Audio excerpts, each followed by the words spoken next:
Welcome to United Jews channel.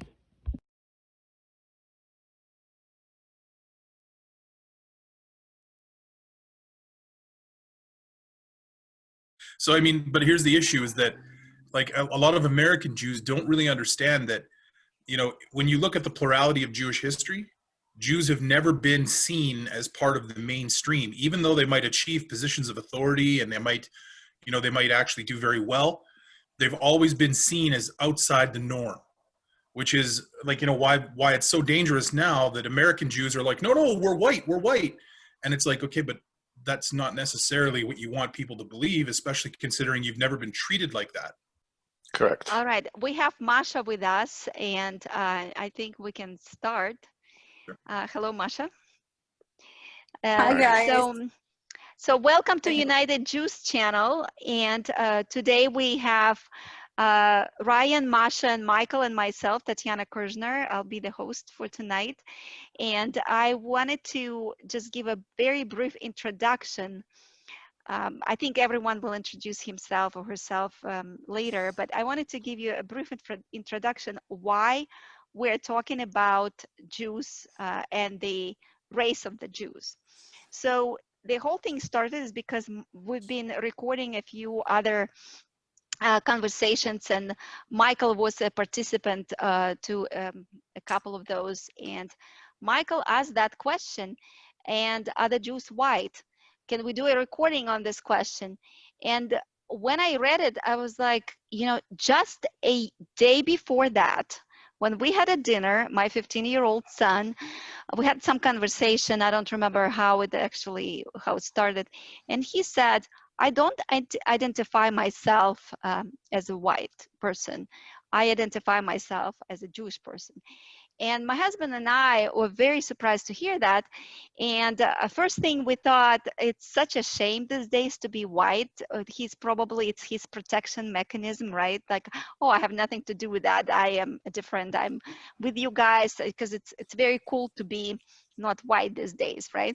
So we thought it's a defense mechanism. And the second thing, we decided not to say anything because we didn't want to say anything wrong, first of all, because we just not educated on this subject. We don't know how to approach it.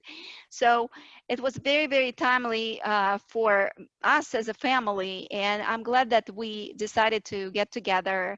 And I know you guys are all, I don't know, Michael, about you, but Ryan and Masha are the experts. So I would really, really appreciate if you could tell us how, not only about the subject in general and all the different angles, right, how to handle this, but also what can we do as parents and how we should react to situations like this as our kids would say something like this, okay?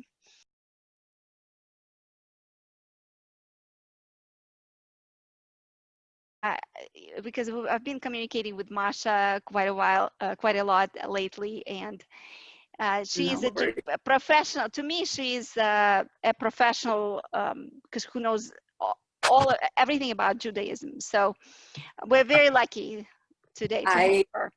Hi, Masha. Thank you, Tatiana. I hate to burst your bubble. I would take a gander that Ryan probably knows more about Judaism than most people that you'll ever meet, probably than some rabbis as well. But my name is Masha Merkulova. I grew up in Minsk, Soviet Union, when it was still Soviet Union. I've been in the United States since 1992.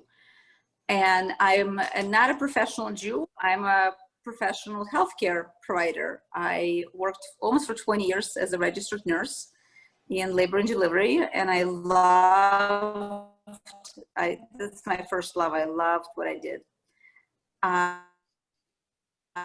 However, 8 years ago, it was for Zionism, and the only reason Club Z was created is because the American Jewish education, as I saw it 10 years ago, 8 years ago, and now, is still failing our children in the way not preparing them to have conversations about Israel, of their place in the Jewish history, and giving them the chutzpah to understand that each and every one of them actually matters. There's so few Jews in the world that each and every one of them can make a difference. They can change Jewish history.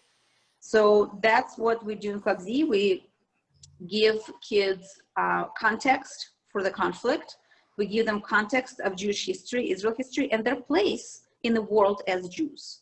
And it is through that work that I met Ryan Bellerose. At first we were Facebook friends. And then I invited Ryan to speak at one of our conferences. And that was probably, what, 5 conferences ago? Yeah. It was many conferences ago. And now Ryan is part of Club Z family. And I try to, so I make sure that I bring him to our teens at least once a year.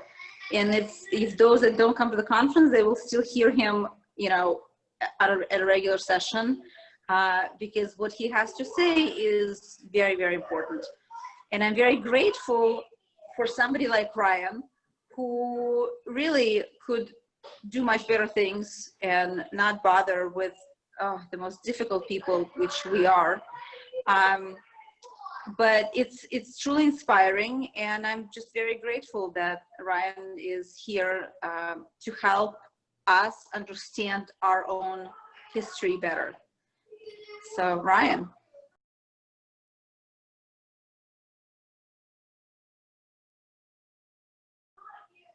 Okay, so I'm Ryan Bellerose. I started off in this kind of stuff, just basically advocating for Indigenous people. The subject is supposed to be like, we're supposed to talk about, you know, are Jews white, or, you know, that whole, it's really, I guess that's become kind of a question in America, because as you know, recently we've started seeing a kind of a pushback against everything white.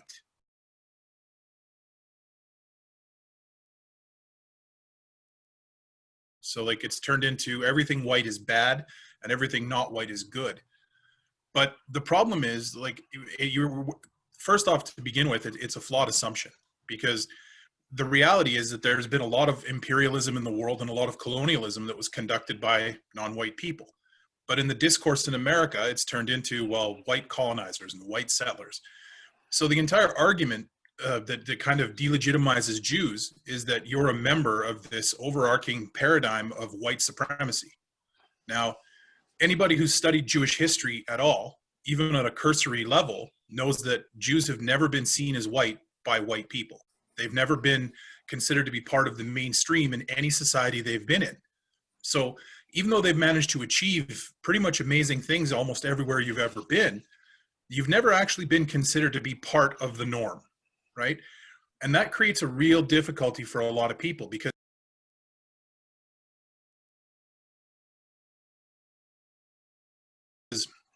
right now, first off, a lot of people don't even really understand what it means when certain people say white, because they could mean a variety of things. If you look at me, I have fairly pale skin. My mother was Norwegian, so they're the whitest people on the planet. Like, they're Casper the Ghost white. So when you look at me and I have fairly pale skin compared to the rest of my family, you might think that, well, Ryan's pale skin, therefore he's white. You wouldn't take into account the fact that I grew up on a reserve, that, you know, I grew up with no power, no running water in the middle of nowhere, that I speak my traditional language. You wouldn't, which is Cree, by the way. You wouldn't know any of these things, because you would only be looking at the surface, which is that I have pale skin. And now, unfortunately for a lot of Jews, it's the same thing. Now, I do have a lot of Jewish friends that when you look at them, there's no way you would ever say that's a white person. Now, that gets a little bit confusing for people, because they think, well, if you're a member of a people, don't all the members of a people look the same? Now, the thing is with Jews, because you had so many different diaspora communities, each of those communities, a little bit of the genetics gets picked up from the people that they're near. Now, the interesting part is, though, when you actually do the genetic studies, you suddenly start finding that Ashkenazi Jews actually have just as much Jewish Middle Eastern DNA as Mizrahi Jews, the Jews that never left the Middle East at all. Now, when you start learning that kind of stuff, all of a sudden it changes your entire perception. Now, the reason that this is such a vital thing, such a vital part of this whole discussion, at least in my opinion, is really simple.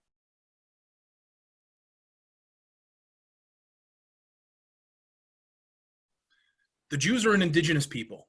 It doesn't matter what you look like. It doesn't matter how long you've been gone from Israel. None of that matters. All that matters is that you trace everything that makes you who you are back to a specific place, which is Israel.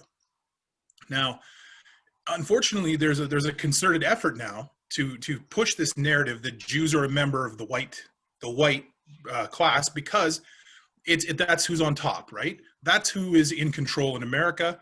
Now, there's a lot of successful Jews. There's a lot of unsuccessful Jews. Let's be honest. I know a lot of Jews that are not super wealthy people, but I also know a lot of Jewish people who have been very successful in whatever field they chose because they worked really hard and they got educated.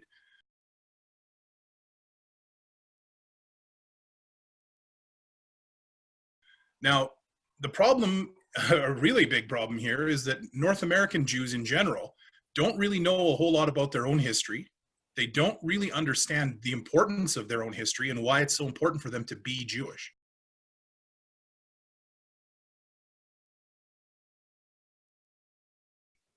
Now, like I said earlier, Tatiana, before we started, I find that Russian Jews, like Jews from Eastern Europe, I shouldn't call them Russian Jews because that kind of creates part of the problem, but Jews that come from Eastern Europe, we'll say, when they came here, they understood very clearly when they were in Eastern Europe that they were not Eastern Europeans.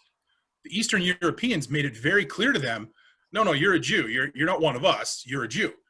But then they came to North America, and because you speak with the accent from people from over there, someone will meet you and they'll be like, oh, you're a Russian. And it's like, no, like you're a Russian Jewish person. But see, now that creates such a difficulty for you guys when you're talking to your kids, because, you know, maybe the kids like Masha's son, Philip, love the kid. He speaks Russian. He speaks fluent Russian. Like, so if I didn't know anything about Jews and I met Philip and I heard him speaking Russian to his mom on the phone, I'm automatically going to assume that he's a Russian. Why? Because that's how we're taught to visualize things. Now, being part of the overarching pro-Israel community, I've met a lot of Jewish people, and I know that that's not necessarily just because you might speak the language of the place your family came from, you know, it doesn't necessarily mean that you're a Russian. The Russians didn't see Russian Jews as Russians.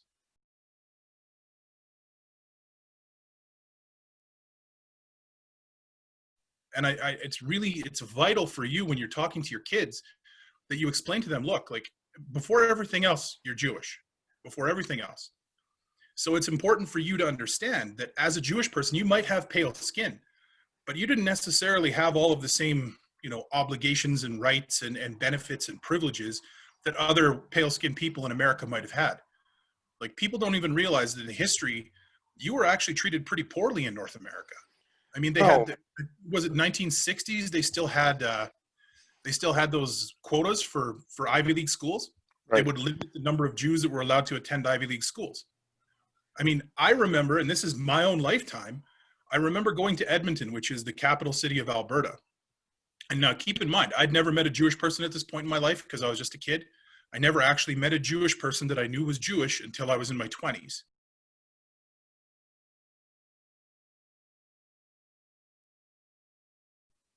But I saw a sign at the country club in Edmonton that said, no Jews, blacks, or Indians. Wow. Now, you know, as a kid that was half native, no offense to you guys, but I mean, I didn't even really know any Jews. So I was kind of more, you know, I was more offended that it said no Indians.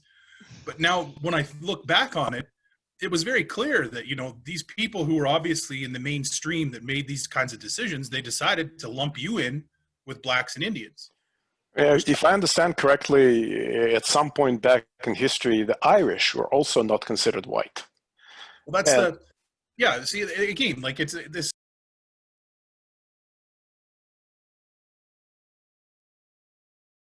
People have to understand that this modern idea of whiteness, it's based on skin tone, which is patently ridiculous because nobody really can control your skin tone. I mean, you can go tanning, I guess, go outside more, but that's not really going to change.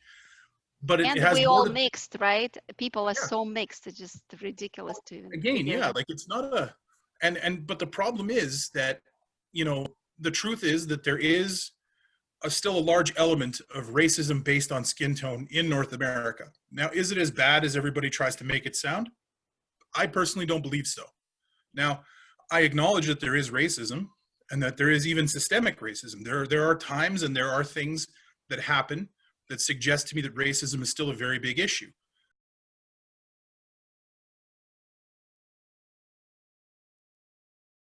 However, do I think that America is like this horrible, horrible place and that, you know, absolutely not. I've been to other countries where they would kill me if I said something about the government like I say it about here in Canada and the United States.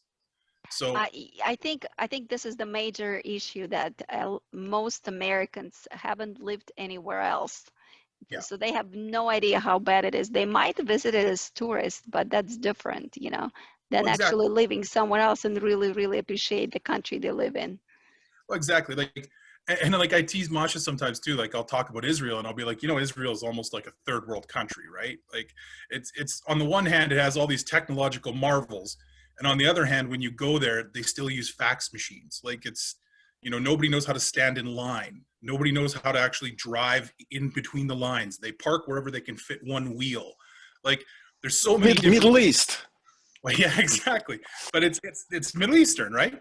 But this is why, like, when we're talking about this stuff, I think it's important that we talk about it the right way. Like, I love Israel. I love my Jewish friends, but I'm very clear that, like, my love for Israel and Jewish people is not one of those things where I just love the Jews. It's like, no, there are specific Jewish people I really like. There's a lot of aspects of Jewish identity and Jewish history that I love to study because it helps me inform myself about identity. I mean, studying that stuff has helped me learn more about being Indigenous than probably 10 or 15 years of just being Indigenous and trying to figure stuff out on my own. Yes, I was reading, you know, various opinions on this. And for example, I read someplace that the Irish were not considered white at some point and the Jews were not considered white at some point. But these people claimed that sometime around perhaps probably beginning of 20th century, it changed. So they claim that now Irish and Jews are considered part of the white mainstream. I think it may be true about the Irish, but I'd like to hear opinions whether it is true about the Jews now or not.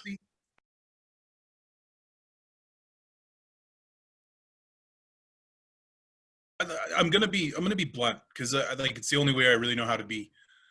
The thing is with Jews is you're so very different than pretty much every other group of people that we're talking about here, right?